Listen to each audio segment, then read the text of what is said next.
Hey guys, welcome to Vedant ಪಾಠಶಾಲೆ. ನಮ್ಮ ವೇದಾಂತ್ ಪಾಠಶಾಲೆ ಯೂಟ್ಯೂಬ್ ಚಾನಲನ್ನು ಫಸ್ಟ್ ಟೈಮ್ ವಿಸಿಟ್ ಮಾಡ್ತಾ ಇದ್ದೀರಾ ಅಂತಿದ್ದಲ್ಲಿ ಸಬ್ಸ್ಕ್ರೈಬ್ ಮಾಡ್ಕೊಳ್ಳಿ. ಸಬ್ಸ್ಕ್ರೈಬ್ ಮಾಡಿಕೊಂಡು ಪಕ್ಕದಲ್ಲಿ ಕಾಣ್ತಾ ಇರುವಂತಹ ಬೆಲ್ ಐಕಾನ್ನ ಕ್ಲಿಕ್ ಮಾಡಿ. ಆಗ ನಮ್ಮ ಚಾನಲ್ನ ಕಡೆಯಿಂದ ಅಪ್ಲೋಡ್ ಮಾಡುವಂಥ ಎಲ್ಲ ಸೆಷನ್ಸ್ ನಿಮಗೆ ನೋಟಿಫೈ ಆಗುತ್ತೆ.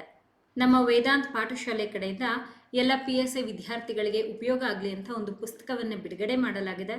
ಈ ಪುಸ್ತಕದ ಹೆಸರು ಭಾಷಾಂತರ ಮತ್ತು ಸಾರಾಂಶ ಬರವಣಿಗೆ. ಇದರಲ್ಲಿ ನಾನು ನಿಮಗೆ ನಿಮ್ಮ ಪರೀಕ್ಷೆಗೆ ಉಪಯೋಗ ಆಗುವಂತಹ ಟ್ರಾನ್ಸ್ಲೇಷನ್ ಹಾಗೆ ಇಂಗ್ಲಿಷ್ ಗ್ರಾಮರನ್ನು ಪ್ರಿಸಿ ರೈಟಿಂಗ್ನ ಜೊತೆಯಲ್ಲಿ ಪ್ರೊವೈಡ್ ಮಾಡಿದ್ದೀನಿ. ಹಾಗೆ PSI ಪೇಪರ್ 2ಗೆ ಸಂಬಂಧಿಸಿದ ಹಾಗಿನ 5 ಮಾಡೆಲ್ ಪೇಪರ್ಸನ್ನು ನೀವು ಇದರಲ್ಲಿ ನೋಡಬಹುದು. ಪ್ರತಿಯೊಂದು ಮಾಡೆಲ್ ಪೇಪರ್ನಲ್ಲಿ 100 ಪ್ರಶ್ನೆಗಳಿದ್ದು 500 MCQs ವಿತ್ ಆನ್ಸರ್ಸ್ ನಿಮಗೆ ಈ ಪುಸ್ತಕದಲ್ಲಿ ಸಿಗುತ್ತೆ. ಒಂದು ವೇಳೆ ಹೇಗಿದೆ ನಮ್ಮ ಈ ಪುಸ್ತಕ ಅಂತ ನೀವೇನಾದರೂ ಒಮ್ಮೆ ನೋಡಬೇಕು ಅಂತಿದ್ದಲ್ಲಿ ಇಲ್ಲಿ ಟಾಪಲ್ಲಿ ಐ ಅಂತ ಒಂದು ಮೆಸೇಜ್ ಪಾಪಪ್ ಆಗ್ತಾ ಇದೆ ನೋಡಿ, ಅಲ್ಲಿ ಕ್ಲಿಕ್ ಮಾಡಿ ನೀವು ನೋಡಬಹುದು ನಮ್ಮ ಪುಸ್ತಕ ಹೇಗಿದೆ ಅಂತ. ನಂತರದಲ್ಲಿ ನೀವು ಇಲ್ಲಿ ಕಾಣ್ತಾ ಇದ್ದಲ್ವ ಮೊಬೈಲ್ ಸಂಖ್ಯೆ, ಇದಕ್ಕೆ ಕರೆ ಮಾಡಿ ಪುಸ್ತಕವನ್ನು ಖರೀದಿ ಮಾಡಬಹುದಿರುತ್ತೆ. ಇವತ್ತಿನ ಸೆಷನ್ನಲ್ಲಿ ನಾವೊಂದು PSI ಟ್ರಾನ್ಸ್ಲೇಷನ್ಗೆ ಸಂಬಂಧಿಸಿದ ವಿಷಯವನ್ನು ನೋಡ್ತಾ ಹೋಗೋಣ. ಇವತ್ತು ನಿಮ್ಮ ಜೊತೆಯಲ್ಲಿ ಡಿಸ್ಕಸ್ ಮಾಡೋದಕ್ಕೆ ನಾನೊಂದು ಇಂಗ್ಲೀಷ್ನ ಟ್ರಾನ್ಸ್ಲೇಷನ್ ಹೇಗಿರುತ್ತೆ ಅಥವಾ ಇವತ್ತಿನ ಸೆಷನಲ್ಲಿ ಕನ್ನಡ ಟು ಇಂಗ್ಲೀಷ್ ಟ್ರಾನ್ಸ್ಲೇಷನ್ ಹೇಗಿರುತ್ತೆ ಅಂತ ಹೇಳ್ಕೊಡ್ತೀನಿ. ಯಾವ ರೀತಿಯಲ್ಲಿ ನೀವು ಟ್ರಾನ್ಸ್ಲೇಷನನ್ನು ಮಾಡಬೇಕಾಗುತ್ತೆ, how to go from Kannada to English, ಕನ್ನಡದಲ್ಲಿರುವಂಥ ಪದಗಳನ್ನು, ಅದು ನೌನ್ ಇರಬಹುದು, preposition, conjunction, it could be anything, ಅದನ್ನು ನಾವು ಕನ್ನಡ ಭಾಷೆಯಲ್ಲಿರುವಂಥದ್ದನ್ನು ಇಂಗ್ಲೀಷ್ ಭಾಷೆಗೆ, ಇಂಗ್ಲೀಷ್ ಲ್ಯಾಂಗ್ವೇಜ್ಗೆ ಹೇಗೆ ಬರಿತೀವಿ ಅಂತ ನೋಡಿ ತಿಳ್ಕೊಳ್ಳೋಣ. ಮೊದಲಿಗೆ ಓದೋಣ ಏನಿದೆ ಅಂತ. ತಂತ್ರಜ್ಞಾನ ಪ್ರಗತಿಯು ಮಾನವ ಸಮಾಜದ ಜೀವನದ ಅತ್ಯಂತ ಮುಖ್ಯವಾದ ಭಾಗವಾಗಿದೆ. ಇದು ನಮ್ಮ ದೈನಂದಿನ ಜೀವನದಲ್ಲಿ ಹಾಗೂ ಸಮಾಜದ ವಿವಿಧ ಹೆಜ್ಜೆಗಳಲ್ಲಿ ಪರಿಣಮಿಸುತ್ತದೆ. ತಂತ್ರಜ್ಞಾನದ ಬೆಳವಣಿಗೆಯಿಂದ ಮಾನವನು ಹೆಚ್ಚು ಸುಖವಾಗಿ, ಹೆಚ್ಚು ಅದ್ಭುತವಾಗಿ ಮತ್ತು ಆಧ್ಯಾತ್ಮಿಕವಾಗಿ ಬದುಕಲು ಸಾಧ್ಯವಾಯಿತು. ಅದು ವೈಯಕ್ತಿಕ ಸ್ಥಿತಿಗಳಲ್ಲಿ ಸುಧಾರಣೆ ತಂದುಕೊಂಡು ಅದ್ಭುತ ಸಾಧನೆಗಳನ್ನು ಸಾಧಿಸಲು ಸಾಧ್ಯವಾಯಿತು.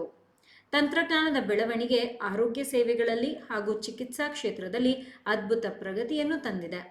ಹೀಗಿದೆ, ಬನ್ನಿ ನೋಡೋಣ ಇದನ್ನು ಹೇಗೆ ನಾವು ಇಂಗ್ಲಿಷ್ ಭಾಷೆಗೆ ಅನುವಾದ ಮಾಡ್ತೀವಿ ಅಂತ.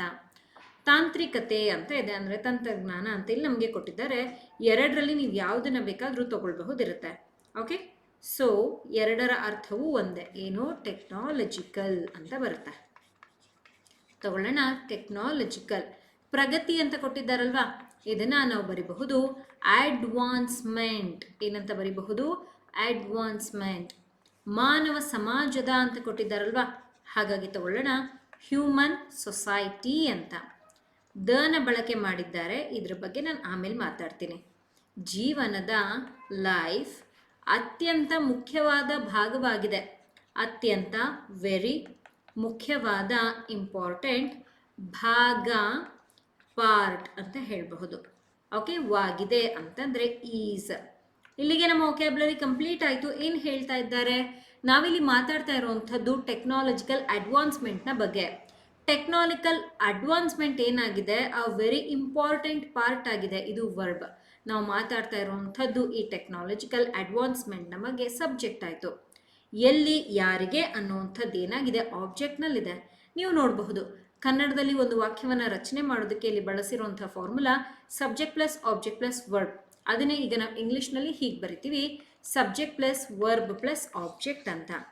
ಹಾಗಾದರೆ ಹೇಗೆ ಬರೆಯೋದು ನೋಡಿ, ಬರೆದು ತೋರಿಸ್ತಾ ಇದ್ದೀನಿ.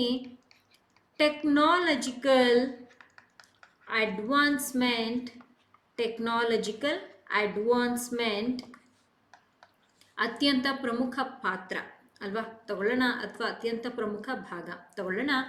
ಈಸ್ ದ, ಏನಾಗಿದೆಯಂತೆ ನೋಡಿ, ಇಲ್ಲಿ ಬಂದಾಗ ಮೋಸ್ಟ್, ಅತ್ಯಂತ ಅಂದರೆ ವೆರಿ ಓಕೆ, ಬಟ್ ಇದನ್ನು ವಾಕ್ಯದಲ್ಲಿ ತಗೊಳ್ಳುವಾಗ ಮೋಸ್ಟ್ ಅಂತ ತಗೊಳ್ಬೇಕು. ತಗೊಳ್ಳೋಣ.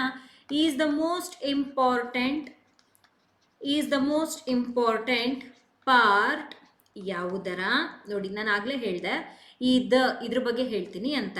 ಬರೆಯೋಣ. Is the most important part of the, ನೋಡಿ ಈ ದನ ಆಫ್ ಈ ರೀತಿಯಲ್ಲಿ ಬಳಸಿದ್ದೀನಿ. Most important part of the life of the human society, ಮಾನವ ಸಮಾಜದ ಜೀವನದ, ಹಲ್ಗೆ ಅದನ್ನು ಹೀಗೆ ಬರಿಬೇಕು ನಾವು, life of the human society. Okay, ನೋಡಬಹುದು ಇಲ್ಲಿ ನಾನು ವಾಕ್ಯವನ್ನು ಹೀಗೆ ರಚನೆ ಮಾಡಿದ್ದೀನಿ. ಇಲ್ಲಿ ಟೆಕ್ನಾಲಜಿಕಲ್ ಅಡ್ವಾನ್ಸ್ಮೆಂಟ್ ಸಬ್ಜೆಕ್ಟ್ ಆಯಿತು. ಈಸ್ ಅಂದರೆ ಇದೇನು ಆಗಿದೆ, ವರ್ಬ್ ಆಯಿತು. ಏನಾಗಿದೆಯಂತೆ, ಮುಖ್ಯವಾಗಿರುವಂತಹ ಭಾಗ ಎಲ್ಲಿ ಯಾವುದಕ್ಕೆ ಸಂಬಂಧಿಸಿದ ಆಬ್ಜೆಕ್ಟ್ನಲ್ಲಿದೆ. ನೋಡಿದ್ರ ಇಲ್ಲಿ ಏನು ಫಾರ್ಮುಲಾ ಹೇಳಿದ್ದೆ ಅದಕ್ಕೆ ಅನುಗುಣವಾಗಿ ಈ ವಾಕ್ಯವನ್ನು ರಚನೆ ಮಾಡಿದ್ದೀನಿ.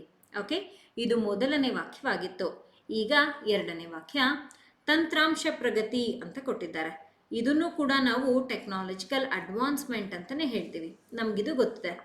ನಮ್ಮ ಅವರ್ ದೈನಂದಿನ ಜೀವನದಲ್ಲಿ, ಇದನ್ನು ನಾವು ಬರಿಬಹುದು ಎವ್ರಿ ಡೇ ಅಥವಾ ಡೈಲಿ ಲೈಫ್, ಎರಡರಲ್ಲಿ ಒಂದು, ಜೀವನದಲ್ಲಿ ಹಾಗೂ ಆ್ಯಂಡ್ ಸಮಾಜದ, ಸೊಸೈಟೀಸ್ ಅಂತ ತಗೊಳ್ಬಹುದು ನಾವು. ಹೀಗೆ ವಿವಿಧ, ವೇರಿಯಸ್, ಹೆಜ್ಜೆಗಳಲ್ಲಿ ಪರಿಣಮಿಸುತ್ತದೆ.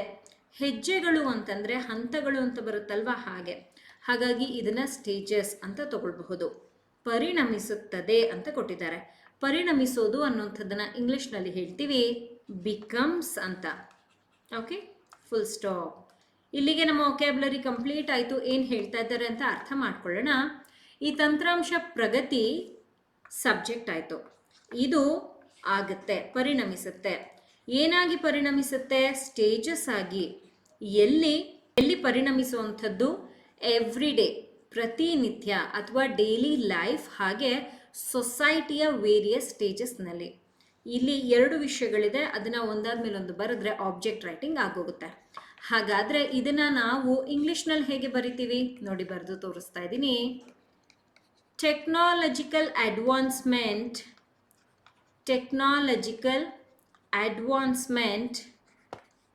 ಏನು, ಪರಿಣಮಿಸುತ್ತದೆ. ಬಿಕಮ್ಸ್ ಏನಾಗುತ್ತೆ, becomes our daily life and ಇನ್ನೊಂದೇನು, societies various stages. Societies various stages, ಹೀಗೆ ಇದನ್ನು ನಾವು ತಗೊಳ್ಬಹುದಿದೆ. ಇಲ್ಲಿಗೆ ವಾಕ್ಯ ಬರೆದಿದ್ದೀನಿ, ಓದೋಣ. Technological advancement becomes our daily life and societies various stages. It seems correct but this is not correct. ಯಾಕೆ ಅಂತಂದರೆ ಜೀವನದಲ್ಲಿ, ಹೆಜ್ಜೆಗಳಲ್ಲಿ ಅಂತ ಕೊಟ್ಟಿದ್ದಾರೆ. ಈ ಪ್ರಿಪೋಸಿಷನ್ನ ನಾವು ಆ್ಯಡ್ ಮಾಡಿಲ್ಲ, ಹಾಗಾಗಿ ಇಟ್ ಸೀಮ್ಸ್ ಇನ್ಕಂಪ್ಲೀಟ್. ಎಲ್ಲಿ ಆ್ಯಡ್ ಮಾಡಬೇಕು ನೋಡಿ, ಇಲ್ಲಿ ಬಂದಾಗ ಇನ್ ಅವರ್ ಡೈಲಿ ಲೈಫ್, ಇಲ್ಲಿ ಬಂದಾಗ ಇನ್ ಸೊಸೈಟೀಸ್ ವೇರಿಯಸ್ ಸ್ಟೇಜಸ್, ಹೀಗೆ ಆ್ಯಡ್ ಆಗುತ್ತೆ. You have to remember the prepositions. ನೀವು ಈ ಪ್ರಿಪೋಸಿಷನ್ಸ್ ನೆನ್ಪಿಟ್ಕೊಳ್ಬೇಕು. ಯಾವಾಗ ನೀವು ಪ್ರಿಪೋಸಿಷನ್ಸ್ ಮರ್ತೋಗ್ತೀರಾ ಅಥವಾ ಆ್ಯಂಡ್ ಅನ್ನೋಂಥ ಕಂಜಂಕ್ಷನ್ ಎಲ್ಲ ಮರ್ತೋಗ್ತೀರಾ, ಆಗ ನಿಮಗೆ ವಾಕ್ಯ ಸರಿ ಅನ್ನಿಸುತ್ತೆ, ಬಟ್ ಗ್ರಾಮೆಟಿಕಲಿ ಮಿಸ್ಟೇಕ್ಸ್ ಅದರಲ್ಲಿ ಇರುತ್ತೆ. ಸೊ ಹಾಗಾಗಿ ಸ್ವಲ್ಪ ಇವುಗಳ ಕಡೆ ಗಮನವನ್ನು ಕೊಡಿ. ಇಲ್ಲಿ ನೋಡಿ, ಟೆಕ್ನಾಲಜಿಕಲ್ ಅಡ್ವಾನ್ಸ್ಮೆಂಟ್ ಸಬ್ಜೆಕ್ಟ್ ಆಯಿತು. ಬಿಕಮ್ಸ್ ಅಥವಾ ಹ್ಯಾಪನ್ಸ್ ಎರಡರಲ್ಲಿ ಒಂದು. ಓಕೆ, ಇದೇನಾಯಿತು, ವರ್ಬ್ ಆಯಿತು. ಎಲ್ಲಿ ಇದು, ನಮ್ಮ ಪ್ರತಿನಿತ್ಯ ಜೀವನದಲ್ಲಿ ಅಥವಾ ನಮ್ಮ ಸೊಸೈಟಿಯ ಅನೇಕ ವಿವಿಧ ಸ್ಟೇಜ್, ಹಂತಗಳಲ್ಲಿ. ಇದು ಆಬ್ಜೆಕ್ಟ್ ಆಯಿತು. ಇಲ್ಲೇನು ಫಾರ್ಮುಲಾ ಬರೆದಿದೆ ಅದಕ್ಕೆ ಅನುಗುಣವಾಗಿ ಈ ವಾಕ್ಯವನ್ನು ರಚನೆ ಮಾಡಿದ್ದೀನಿ. ಓಕೆ, ಮೂರನೇ ವಾಕ್ಯದ ಕಡೆಗೆ ಹೋಗೋಣ. ತಂತ್ರಜ್ಞಾನದ ಬೆಳವಣಿಗೆಯಿಂದ ಏನು ಹೇಳಿದ್ದಾರೆ ತಗೊಳ್ಳೋಣ. ಟೆಕ್ನಾಲಜೀಸ್ ಗ್ರೋತ್ ಅಂತ ತಗೊಳ್ಬಹುದು. ನಾವು ಇದನ್ನು ತಗೊಳ್ತಾ ಇದ್ದೀನಿ. ಟೆಕ್ನಾಲಜೀಸ್ ಗ್ರೋತ್, ಇದೆ ತಗೊಳ್ಳಿ. ಮಾನವನು, ಹ್ಯೂಮನ್, ಹೆಚ್ಚು ಸುಖವಾಗಿ, ಮೋರ್ ಕಂಫರ್ಟಬಲ್,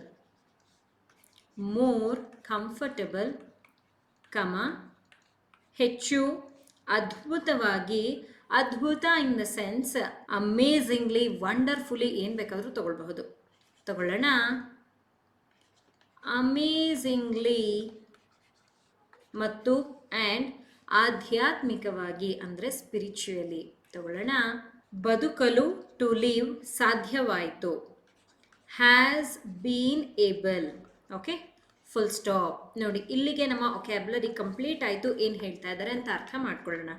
ಇಲ್ಲಿ ನಾವು ಮಾತಾಡ್ತಾ ಇರುವಂಥದ್ದು ಟೆಕ್ನಾಲಜೀಸ್ ಗ್ರೋತ್. ಇದರಿಂದ ಏನಾಯ್ತಂತೆ, ಏನೋ ಸಾಧ್ಯವಾಯ್ತಂತೆ. ಅಲ್ಲಿಗೆ ಇದೇ ಸಬ್ಜೆಕ್ಟ್ ಆಯಿತು ಆ್ಯಂಡ್ ಇದೇ ವರ್ಬ್ ಆಯಿತು. ಏನು ಸಾಧ್ಯವಾಯಿತು, ಹ್ಯೂಮನ್, ಮಾನವನಿಗೆ, ಯಾರೆಲ್ಲ ಮನುಷ್ಯರಿದ್ದಾರೆ ಅವರಿಗೆ ಕಂಫರ್ಟಬಲ್ ಆಗಿ ತಮ್ಮ ಜೀವನವನ್ನು ನಡೆಸೋದಕ್ಕೆ ಸಾಧ್ಯವಾಯಿತು.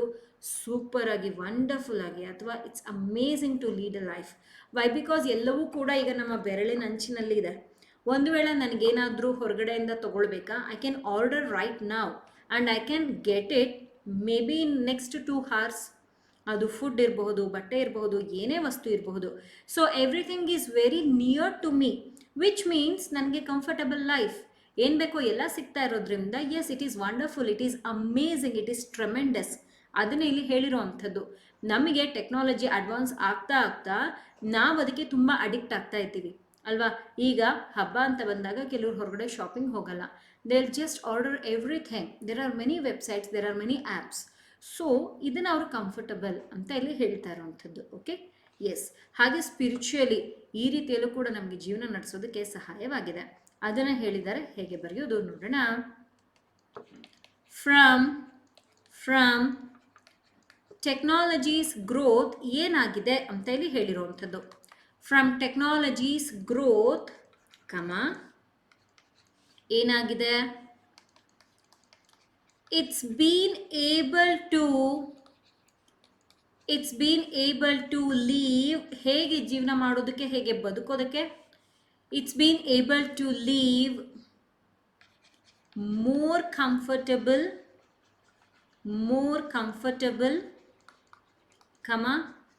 more wonderfully, more amazingly, anything is okay, more amazingly to humans and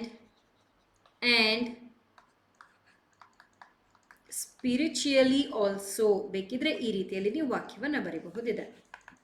ಅಂದರೆ ಮಾನವನಿಗೆ ಯಾವುದೆಲ್ಲ ಸಿಗ್ತಾ ಇದೆ, ಮನುಷ್ಯನಿಗೆ ಯಾವುದೆಲ್ಲ ಸಿಗ್ತಾ ಇದೆ, ಆ್ಯಂಡ್ ಯಾವುದರಿಂದ ಹೀಗೆ ಆಗ್ತಾ ಇರುವಂಥದ್ದು, ಇದು ಸಬ್ಜೆಕ್ಟ್. ಇದು ಏನು ಮಾಡ್ತಾ ಇದೆ, ಬದುಕೋದಕ್ಕೆ ಒಂದು ದಾರಿಯನ್ನು ತೋರಿಸ್ಕೊಡ್ತಾ ಇದೆ ಆ್ಯಂಡ್ ಸಾಧ್ಯವಾಗಿಸ್ತಾ ಇದೆ. ಅದನ್ನು ಇಲ್ಲಿ ಹೇಳಿರುವಂಥದ್ದು. ಹಾಗಾಗಿ ಇದು ಏನಾಯಿತು, ವರ್ಬ್ ಆಯಿತು. ಯಾವ ರೀತಿಯಲ್ಲಿ ಬದುಕ್ತಾ ಇದ್ದಾನೆ ಮನುಷ್ಯ ಅಂತ ಇಲ್ಲಿ ಏನಿದೆ, ಇದು ಆಬ್ಜೆಕ್ಟ್ ಆಯಿತು. ಇಲ್ಲಿ ವಾಕ್ಯವನ್ನು ರಚನೆ ಮಾಡೋದಕ್ಕೆ subject plus word plus object ಅನ್ನೋ ಕಾನ್ಸೆಪ್ಟನ್ನು ಬಳಸಲಾಗಿದೆ. ಓಕೆ, ಇದು 3ನೇ ವಾಕ್ಯವಾಗಿತ್ತು. 4ನೇ ವಾಕ್ಯದ ಕಡೆಗೆ ಹೋಗೋಣ. ಹೀಗಿದೆ, ನೀವೇನಾದ್ರೂ PSI ಪರೀಕ್ಷೆಗೆ ತಯಾರಿಯನ್ನ ನಡೆಸ್ತಾ ಇದ್ದೀರಾ, ಅಥವಾ 545 ಹಾಗೆ 402 ಪರೀಕ್ಷೆಗೆ ನಿಮ್ಮ ಸಿದ್ಧತೆ ಏನಾದ್ರೂ ನಡೀತಾ ಇದೆಯಾ? ಹಾಗಿದ್ದಲ್ಲಿ ನಿಮಗಾಗಿ ಅಂತ ವೇದಾಂತ್ ಪಾಠಶಾಲೆ ಒಂದು ಕ್ರಾಶ್ ಕೋರ್ಸ್ ಅನ್ನ ಪ್ರಾರಂಭ ಮಾಡಿದೆ. ಇದರಲ್ಲಿ ಪೂರ್ತಿ PSI ಪೇಪರ್ 1ಗೆ ಬೇಕಾಗಿರುವಂತಹ translation, precis writing, essay 3 concepts basic ಇಂದ ಹೇಳ್ಕೊಡ್ತಾ ಇದ್ದೀನಿ. ಹಾಗೆ ನಿಮಗೆ ಪ್ರತಿಯೊಂದು ಸೆಷನ್ PDF ನೋಟ್ಸ್ ಕೂಡ ಸಿಗುತ್ತೆ. ನಮ್ಮ ವೇದಾಂತ್ ಪಾಠಶಾಲೆ ಕಡೆಯಿಂದ ಒಂದು ಪುಸ್ತಕವನ್ನು ಕೂಡ ಈ ಕೋರ್ಸ್ ನಲ್ಲಿ ನಾವು ಪ್ರೊವೈಡ್ ಮಾಡ್ತಾ ಇದ್ದೀವಿ. ಪುಸ್ತಕ ನಿಮ್ಮ ಅಡ್ರೆಸ್ಗೆ ಬಂದು ತಲುಪುತ್ತೆ. ಅದನ್ನ ನೋಡ್ಕೊಂಡು ಕೂಡ ನೀವು ಪ್ರಾಕ್ಟೀಸ್ ಮಾಡಬಹುದು. ಕನ್ನಡ ಹಾಗೆ ಇಂಗ್ಲಿಷ್ ಎರಡೂ ಭಾಷೆಯಲ್ಲಿದ್ದು ಟಾಪ್ ಕರೆಂಟ್ ಅಫೇರ್ಸ್ ಹಾಗೆ ಜನರಲ್ ಟಾಪಿಕ್ ಎರಡೂ ಕೂಡ ನಿಮಗೆ ಇದರಲ್ಲಿ ಸಿಗುತ್ತೆ. ಹೆಚ್ಚಿನ ಮಾಹಿತಿಗೆ ಈ ನಂಬರ್ ಅನ್ನ ಈ ಕೂಡಲೇ ಕಾಂಟ್ಯಾಕ್ಟ್ ಮಾಡಿ. 4ನೇ ವಾಕ್ಯ, ಅದು ವೈಯಕ್ತಿಕ ಸ್ಥಿತಿಗಳಲ್ಲಿ ಅಂತ ಕೊಟ್ಟಿದ್ದಾರೆ. ಅದು ವೈಯಕ್ತಿಕ, ಪರ್ಸನಲ್ ಅಂತ ತಗೊಳ್ಳೋಣ. ಸ್ಥಿತಿಗಳಲ್ಲಿ, conditions, situations, you can take any. ಸುಧಾರಣೆ ಅಂತ ಇದೆ. ಸುಧಾರಣೆ ಅಂತಂದರೆ ಇಂಪ್ರೂವ್ಮೆಂಟ್ ಅಂತ ಹೇಳ್ತೀವಿ. ತಗೊಳ್ಳೋಣ, ಇಂಪ್ರೂವ್ಮೆಂಟ್, ತಂದುಕೊಂಡು, ಬ್ರಾಟ್ ಅಂತ ತಗೊಳ್ಬಹುದು. ಓಕೆ, ಅದ್ಭುತ ಸಾಧನೆಗಳನ್ನು, ಅಮೇಝಿಂಗ್ ಸಾಧನೆಗಳು, ಅಚೀವ್ಮೆಂಟ್ಸ್ ತಗೊಳ್ಳೋಣ, ಅಚೀವ್ಮೆಂಟ್ಸ್. ಓಕೆ, ನೆಕ್ಸ್ಟ್ ಏನಂತ ಕೊಟ್ಟಿದ್ದಾರೆ, ಸಾಧಿಸಲು ಅಂತ ಇದೆ. ತಗೊಳ್ಳೋಣ, ಟು ಅಚೀವ್. ಸಾಧ್ಯವಾಯಿತು, has been possible. Okay, so ಇಲ್ಲಿಗೆ ನಮ್ಮ ವೊಕ್ಯಾಬ್ಯುಲರಿ ಕಂಪ್ಲೀಟ್ ಆಗಿದೆ. ಏನು ಹೇಳ್ತಾ ಇದ್ದಾರೆ ಅಂತ ನೋಡೋಣ ಬನ್ನಿ. ಇಲ್ಲಿ ನಾವು ಮಾತಾಡ್ತಾ ಇರುವಂಥದ್ದು ಟೆಕ್ನಾಲಜಿ ನಮಗೆ ಹೇಗೆ ಸಹಾಯ ಮಾಡ್ತಿದೆ ಅಂತ. ಪರ್ಸನಲ್ ಕಂಡೀಷನ್ಸ್ ಇಂಪ್ರೂವ್ಮೆಂಟ್ ಅನ್ನುವಂಥದ್ದನ್ನು ತಂದು ಕೊಟ್ಟಿದೆಯಂತೆ. ಇದು ಮೊದಲನೇ ಭಾಗ. ಆ್ಯಂಡ್ 2ನೇ ಭಾಗದಲ್ಲಿ ಹೇಳ್ತಾ ಇದೆ, ಏನನ್ನಾದರೂ ಅಚೀವ್ ಮಾಡೋದಕ್ಕೆ, ಏನೆಲ್ಲ ಅಚೀವ್ಮೆಂಟ್ಸ್ ಆಗಿದೆ, ಏನನ್ನ ನಾವು ಟ್ರೈ ಮಾಡಿದ್ದೀವಿ ಅಚೀವ್ ಮಾಡೋದಕ್ಕೆ, ಅದೆಲ್ಲವೂ ಕೂಡ ಸಾಧ್ಯವಾಗಿದೆ. Everything has become possible because of the technology. ಅದನ್ನು ಹೇಳಿರೋವಂಥದ್ದು. ಆ್ಯಂಡ್ ಅದು ಅಂತಿಲ್ಲಿ ಏನು ಹೇಳಿದ್ದಾರೆ, ಟೆಕ್ನಾಲಜಿಯ ಬಗ್ಗೆಯೇ ಮಾತಾಡ್ತಾ ಇರೋವಂಥದ್ದು. ಇದೇ ಸಬ್ಜೆಕ್ಟ್ ಆಯಿತು. ಇದೇ ಸಬ್ಜೆಕ್ಟ್ ಇದೇ ವಿಷಯಕ್ಕೂ, ಆ್ಯಂಡ್ ಇದೇ ಸಬ್ಜೆಕ್ಟ್ ಇದೇ ವಿಷಯಕ್ಕೂ. ಓಕೆ, ಬರೆಯೋಣ. ಮೊದಲನೇ ಭಾಗವನ್ನು ಬರಿತಾ ಇದ್ದೀನಿ. It brought ಇಂಪ್ರೂವ್ಮೆಂಟ್ ಅಷ್ಟೇ, ಸುಧಾರಣೆ ಅಲ್ವಾ. It brought improvement in personal conditions ಅಥವಾ personal situations, anything is okay. And ಇಲ್ಲ, ಕಾಮ ಅದ್ಭುತ ಸಾಧನೆಗಳನ್ನು ಸಾಧಿಸಲು ಸಾಧ್ಯವಾಯಿತು. It's been possible. ಇಲ್ಲಿ ಡೈರೆಕ್ಟ್ ಆಗಿ ಇದನ್ನ ಡೈರೆಕ್ಟ್ ತಗೊಳಕ್ಕಾಗಲ್ಲ, ಅದಕ್ಕೋಸ್ಕರ ಇಲ್ಲಿ ಇಟ್ಸ್ ಅಂತ ತಗೊಳ್ತಾ ಇದ್ದೀನಿ. It's made possible, better. It's made possible to achieve amazing achievements. To achieve amazing achievements. ಹೀಗೆ ಇಲ್ಲಿ ನಾನು ತಗೊಂಡಿದ್ದೀನಿ, as you can notice. Okay, yes, ಈ ರೀತಿಯಲ್ಲಿ ನಾವು ಬರಿಬಹುದಿದೆ. ಆ್ಯಸ್ ಐ ಸೆಡ್ ಅರ್ಲಿಯರ್, ಇದು ಅನ್ನುವಂಥದ್ದು ಇಲ್ಲಿ ನಮ್ಮ ಸಬ್ಜೆಕ್ಟ್ ಆಗಿದೆ. ಇದು ತಂದಿದೆ ಅಲ್ವಾ, ವರ್ಬ್. ಏನನ್ನ ತಂದಿರುವಂಥದ್ದು? ಇಂಪ್ರೂವ್ಮೆಂಟ್. ಎಲ್ಲಿ? ಪರ್ಸನಲ್ ಕಂಡೀಷನಲ್ಲಿ. ಇಷ್ಟು ಏನಾಯಿತು? ಆಬ್ಜೆಕ್ಟ್ ಆಯಿತು. ಇಲ್ಲಿ ಬಂದಾಗ ಇಟ್ ಅನ್ನುವಂಥದ್ದು ಇಲ್ಲೂ ಫಾಲೋ ಆಗಿರೋದು ನಾನು ಇಲ್ಲ ಅಂತ ಹೇಳಲ್ಲ, ಬಟ್ ನಮಗೊಂದು ಸ್ಟಾರ್ಟಿಂಗ್ ಬೇಕು, ಅದಕ್ಕೋಸ್ಕರ ಅದನ್ನೇ ಇಲ್ಲಿ ನಾನು ತಗೊಂಡಿದ್ದೀನಿ. Made possible, verb. ಏನನ್ನ ಮಾಡೋದಕ್ಕೆ ಅಂತಿಲ್ಲಿದೆ ನೋಡಿ, ಇದು ಆಬ್ಜೆಕ್ಟ್. ನಾನು ಆಗಲೇ ಹೇಳಿದೆ, ಒಂದೇ ಸಬ್ಜೆಕ್ಟ್ ಇದೆ, 2 ವರ್ಬ್ ಬರುತ್ತೆ, 2 ಆಬ್ಜೆಕ್ಟ್ ಬರುತ್ತೆ, ಈ ರೀತಿಯಲ್ಲಿ. ಓಕೆ, ಸೆಷನ್ನ ಕೊನೆಯ ವಾಕ್ಯ. ತಂತ್ರಜ್ಞಾನದ ಬೆಳವಣಿಗೆ ಆರೋಗ್ಯ ಸೇವೆಗಳಲ್ಲಿ ಹಾಗೆ ಚಿಕಿತ್ಸಾ ಕ್ಷೇತ್ರಗಳಲ್ಲಿ ಅದ್ಭುತ ಪ್ರಗತಿಯನ್ನು ತಂದಿದೆ. ತಂತ್ರಜ್ಞಾನದ ಬೆಳವಣಿಗೆ ನಮಗೆಲ್ಲ ಗೊತ್ತೇ ಇದೆ. ಹೇಗೆ ಈಗ ಆರೋಗ್ಯ ಸೇವೆಗಳು ಅಥವಾ ಈ ರೀತಿ ಚಿಕಿತ್ಸಾ ಕ್ಷೇತ್ರದಲ್ಲಿ ತಂತ್ರಜ್ಞಾನ ಎಷ್ಟೆಲ್ಲ ಬೆಳವಣಿಗೆ ಆಗಿದೆ, ಎಷ್ಟೆಲ್ಲ ಮುಂದಕ್ಕೆ ಹೋಗಿದೆ, ಆ್ಯಂಡ್ ಇದರಿಂದ ತುಂಬ ಜನಕ್ಕೆ ಬಹಳ ಸಹಾಯ ಆಗ್ತಿದೆ ಅಂತ ಅದ್ರ ಬಗ್ಗೆನೇ ಹೇಳಿರುವಂಥದ್ದು ಬರಿತಾ ಇದ್ದೀನಿ.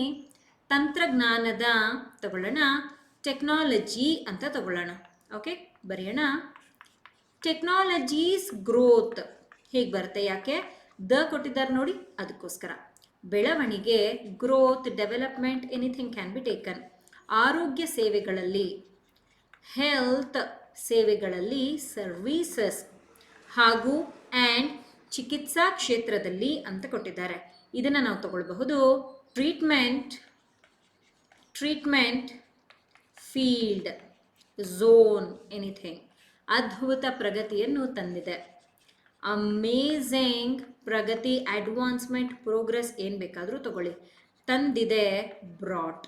ಓಕೆ, ಸೊ ಇಲ್ಲಿಗೆ ನಮ್ಮ ವೊಕ್ಯಾಬ್ಯುಲರಿ ಕಂಪ್ಲೀಟ್ ಆಗಿದೆ. ಏನು ಹೇಳ್ತಾ ಇದ್ದಾರೆ? ಟೆಕ್ನಾಲಜೀಸ್ ಗ್ರೋತ್ ಏನೋ ತಂದಿದೆಯಂತೆ. ನೋಡಿ, ವರ್ಬ್, ವೆರಿ ಸಿಂಪಲ್.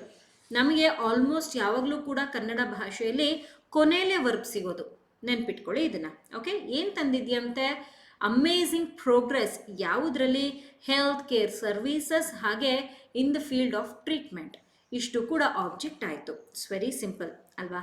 ಬರೆಯೋಣ. Technologies growth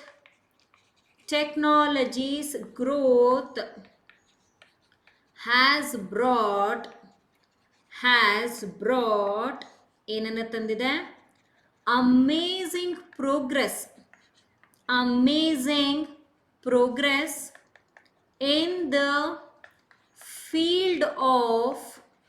in the field of health services and treatment. ಈ ರೀತಿಯಲ್ಲಿ ವಾಕ್ಯವನ್ನು ನಾನು ರಚನೆ ಮಾಡಿದ್ದೀನಿ. ಆಸ್ ಎ ಸೆಡ್ ಅರ್ಲಿಯರ್, ಇಲ್ಲೂ ಕೂಡ ನಾನು ಫಾರ್ಮುಲಾನ ಬಳಸಿದ್ದೀನಿ. ಟೆಕ್ನಾಲಜೀಸ್ ಗ್ರೋತ್ ಏನಿದೆ ಸಬ್ಜೆಕ್ಟ್ ಆಗುತ್ತೆ, ಹ್ಯಾಸ್ ಬ್ರಾಟ್ ವರ್ಬ್. ಏನನ್ನ ತಂದಿದೆ? Amazing progress. ಯಾವ ಫೀಲ್ಡ್ನಲ್ಲಿ ಅಂತ ಹೇಳಿದ್ದಾರೆ, ಒಂದೊಂದಾಗಿ ಬರ್ತಿದ್ದೀನಿ. ನೋಡಿದ್ರಾ? ಇಲ್ಲೂ ಕೂಡ ವಾಕ್ಯವನ್ನು ರಚನೆ ಮಾಡೋದಕ್ಕೆ ನಾನು ತಗೊಂಡಿರುವಂಥ formula subject plus verb plus object.